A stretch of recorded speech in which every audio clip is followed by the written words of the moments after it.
The oligarch behind the St. Petersburg troll farm is sanctioned again. Recorded Future looks at disinformation and finds there's a functioning private sector market for it. The European Union seems likely to pursue technological sovereignty, at least to the tune of some R&D investment. Ransomware attacks against U.S. state and local governments have been trending up, and that trend is likely to continue. And NSA has its new cybersecurity directorate.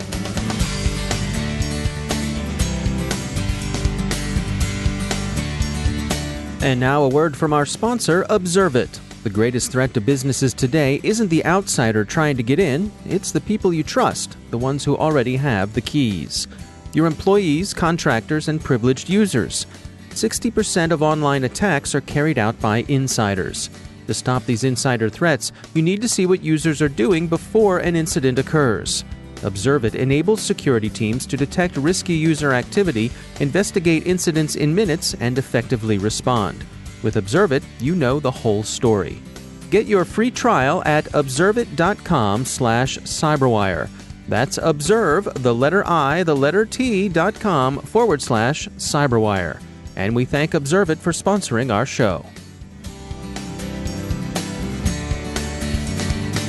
Funding for this CyberWire podcast is made possible in part by BugCrowd, connecting organizations with the top security researchers, pen testers, and white hat hackers in the world to identify 10 times more vulnerabilities than scanners or traditional pen tests. Learn more about how their award-winning platform provides actionable insights like remediation advice to help fix faster, while methodology-driven assessments ensure compliance needs are met at bugcrowd.com. From the CyberWire studios at Data Tribe, I'm Dave Bittner with your CyberWire summary for Tuesday, October 1st, 2019. The oligarch behind the Internet Research Agency that worked its influence mischief from St. Petersburg has come under new sanctions imposed by the U.S. Treasury Department. Yevgeny Prigozhin is variously described as a founder, financer, or owner of the troll farm, and he's a wealthy guy indeed. More on this later. We tend to think of disinformation as something states do, and indeed the word comes from a Russian word, desinformatsiya. It was defined in the old Soviet encyclopedia, but the practice didn't fall out of use when Soviet power went the way of the dodo at the end of the Cold War. The Russian security organs have long been world leaders in the practice. But there are also purely criminal use cases for disinformation, as a Recorded Future study concludes. Much of it takes the form of garish and dishonest advertising and apple polishing, and there's enough demand to sustain a disinformation-as-a-service market. Bulk social media campaigns are prominent offerings. The gangs offer services that range from what most of us would call shady PR tactics, like placing stories in both legitimate and dodgy online outlets through creating social media campaigns crafted to avoid triggering the content controls networks have put in place to limit such activity. It would appear from Recorded Future's experiment that disinformation as a service is fast, affordable, and arguably effective. The researchers created a fictitious company which their report calls the Tyrell Corporation, and then contacted two competing disinformation specialists in the Russian-speaking underground to pull together competing campaigns, one pro and the other anti-Tyrell. The salesmen of the two groups, which Recorded Future calls Raskolnikov and Dr. Zhivago, were highly professional, patient, and apparently easy to work with. They also offered clear pricing, and they delivered on their end of the deal. Of the two, Dr. Zhivago was the more experienced and sophisticated, but both delivered the content with novelistic flair. Odi et amo, I hate and I love, said the old-time European poet, and the more things change, the more they stay the same, as another old European saying has it. An internal EU policy document from the European Commission's Directorate General for Communications Networks, Content and Technology has leaked and shows the EU as being of two minds with respect to foreign technology. It wants foreign technology, and for foreign, here read Chinese and American, but it fears them as well. The leaked document recommends an urgent initiative for technological sovereignty, Bloomberg reports. An EU spokesman emailed Bloomberg to say simply, "We don't comment on leaks," but the word on the street is that the 23-page document, itself a chapter in a larger briefing book, says, quote, Europe's position and influence in global markets will be eroded, affecting European leadership and jeopardizing our technological sovereignty in key industrial strategic value chains." End quote. It's thought to represent the thinking of Ursula von der Leyen, who assumes the presidency of the European Commission next month. Technological sovereignty was a major plank of President-elect von der Leyen's campaign, but she herself, of course, will not have the authority to mandate it by decree. That decree would have to come from the European Parliament, but the leaked proposal represents an influential line of thinking.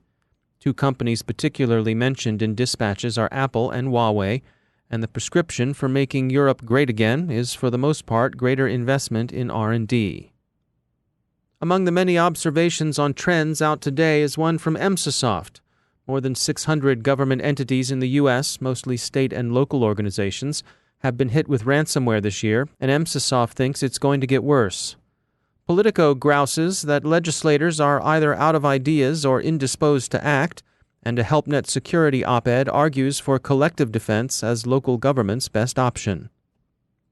Facebook can't seem to keep themselves out of the news these days, and most of the news about Facebook lately has arguably not been good for Facebook. But one of their initiatives to become a major player in online cryptocurrency has been flying a bit under the radar. Our own Carol Theriault has this report. Facebook, despite being hammered on privacy and ethical issues for the last year or more, seems to be foraging ahead with new digital adventures without hardly a limp in its step. And one of these recent forays is Facebook's new cryptocurrency called Libra. The idea is that Libra would launch in early 2020 and that Libra would dramatically improve the way in which people send and receive money online. Well, that is what Facebook say, at least. So I invited Simon Rodway from Intersect to help us understand what Facebook is trying to do here and get him to look into the crystal ball and see what he thinks the impact will be on our financial lives. Simon, tell me, what do you think Facebook Libra is going to do? Is it going to rock the financial foundations as we know it? Well, it's a very interesting question to ask. Things are not always what they seem. And I think in this particular case with Facebook specifically and with the Libra project, it's sensible to look a little bit deeper than what is first perceived. All Libra is an aspirational vision. The vision of Libra is really to develop a safe, secure and low-cost way for people to move money effectively. We've seen for such a long time that the remittance market is a very expensive market for, in effect, the poorer in our society, where people want to move money to send to their family, and they have to pay a hell of an amount to do it. The reality is what Libra is trying to do, in the way that it's being presented, is to try and address that particular gap. And I think with that in mind, I can only applaud it at this point. Whether it's successful is a different matter. There are a lot of reasons why that might not be the case. Libra is just one driver in this particular space. There are others. We can look at the likes of the startup banks that we see who are also looking at cross-currency, cross-border payments and saying, okay, we can do that better. Okay, so let's say I'm a target market for something like Facebook Libra. What are the things I want to ask before I dive in and start using it as a currency? They always go to the place of fear. This is change. This is something different. What should I be afraid of? And because it's got the Facebook stamp on it, obviously in our mind, we can think of various events that have taken place in recent months and years where we think, do we really want to trust Facebook with all of this information? The reality is that we call this Facebook Libra, but it's not Facebook, not directly anyway. Facebook is one member in an association where the association will manage this network. Yes, Facebook were the conceiving body. They were the organization that put forward the developers that built out the Libra framework. So the fear that we have, which is, do I really want to trust my personal identifiable information to an organization that has got a track record of not really looking after that well? A pretty justifiable fear, I would say. Yeah, absolutely, without a doubt. The question then I would ask is, what information are they capturing? What information is Facebook themselves capturing? They won't get access to the Libra network directly, in that it's a node-based network. So there are a number of different parties that will play, and because it's based on blockchain is an immutable structure. It can't be changed. It can't be tampered with. It can't be altered. Therefore, there's very little that Facebook themselves can actually do with that. Where Facebook will win and could win is when we talk about Calibra, the wallet solution that will be delivered by Facebook. In actual fact, it's going to be headed up by David Marcus, who will look to deliver a wallet solution for Libra, which people will then use. And typically their argument there is the 2.3 billion Facebook users they have will use a Calibra wallet, which will allow them to exchange Libra coin over the Libra network. Right. And that is where there may be some security issues. That's where you're seeing that's the area you're thinking, let's pay attention to that. And the question one needs to be asked. Well, Simon Rodway, you've educated me today. Thank you very much for coming on the show and making the time to speak with us. This was Carol Theriault for the CyberWire. NSA has launched its new cybersecurity directorate today. Its first director, Ann Neuberger, is quoted in the Washington Post as saying, "The mission of the organization is to prevent and eradicate threats. Our focus is going to be on operationalizing intelligence."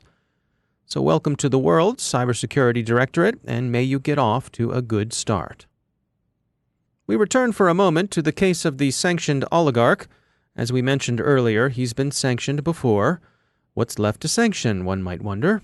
The same question came up with recent new sanctions imposed on North Korea's Lazarus Group.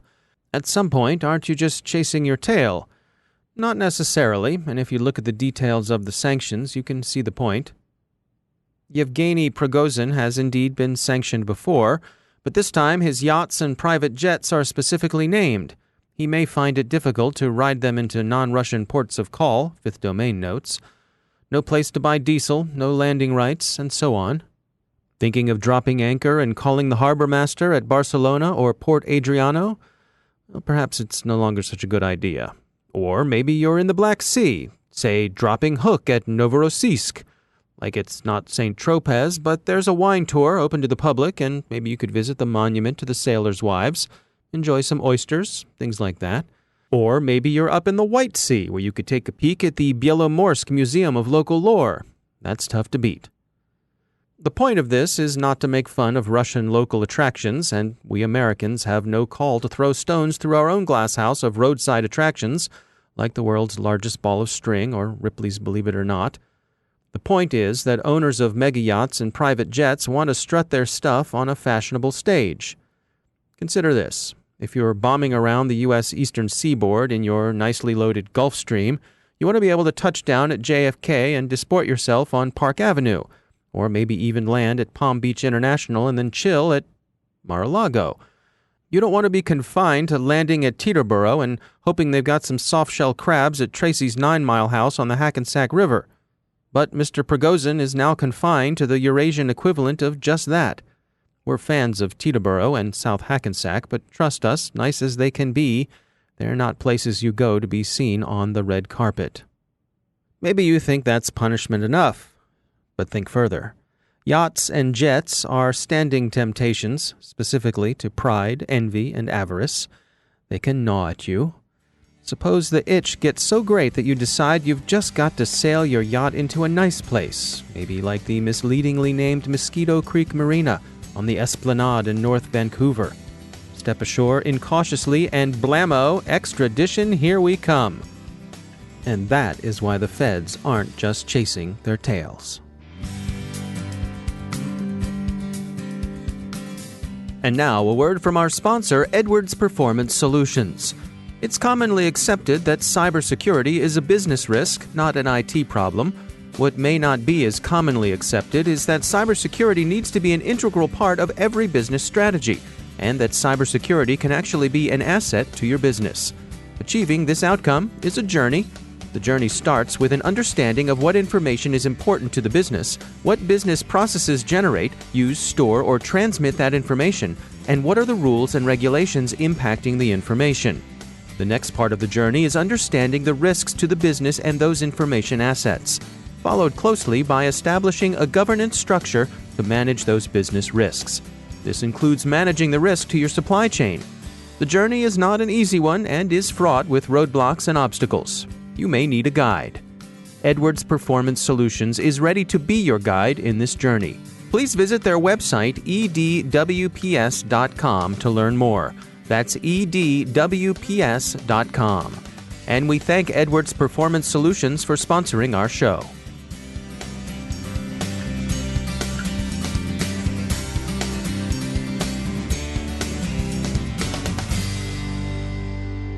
And joining me once again is Joe Kerrigan. He's from the Johns Hopkins University Information Security Institute and also my co-host over on the Hacking Humans podcast. Joe, great to have you back. Dave, it's always great to be here. Had something brought to our attention. This is thanks to the Swift on Security Twitter feed. Which is a great Twitter account. Quite popular, Yep, quite popular. I follow it. And they pointed out that Microsoft has made some changes when it comes to trusting the encryption on SSD drives. Right. Unpack this for us. So when you have BitLocker, when you enact it, and the drive reported that it could encrypt the data itself, previously it looks like Microsoft would trust the drive.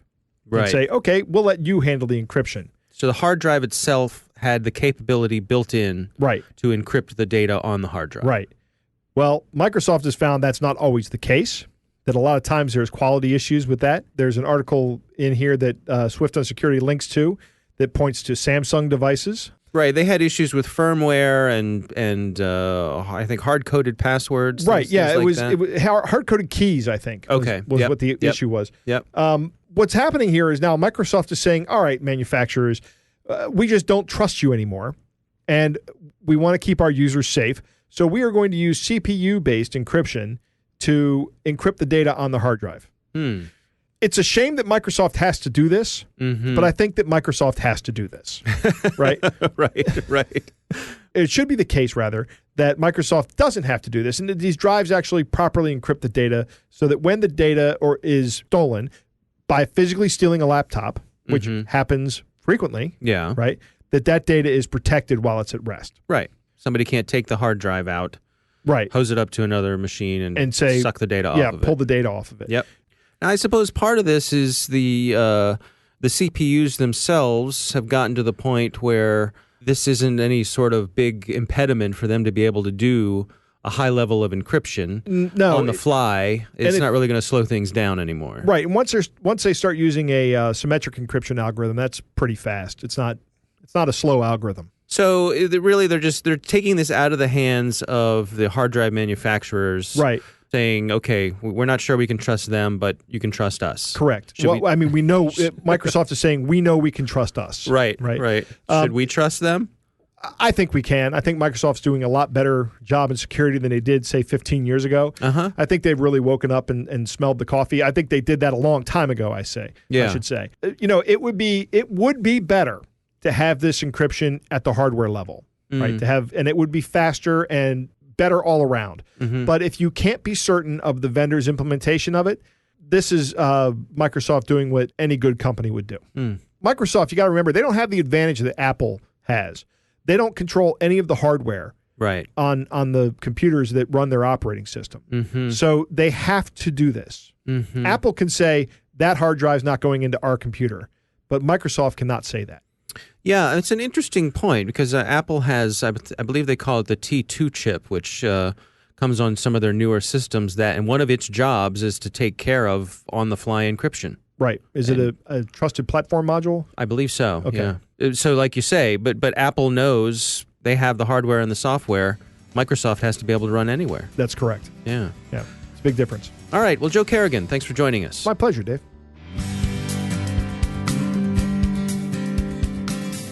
And that's the CyberWire. Thanks to all of our sponsors for making the CyberWire possible, especially our supporting sponsor, Observit, the leading insider threat management platform. Learn more at observit.com. The The CyberWire podcast is proudly produced in Maryland out of the startup studios of Data Tribe, where they're co-building the next generation of cybersecurity teams and technology.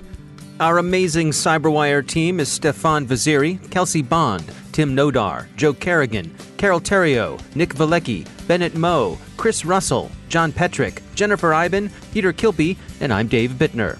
Thanks for listening. We'll see you tomorrow.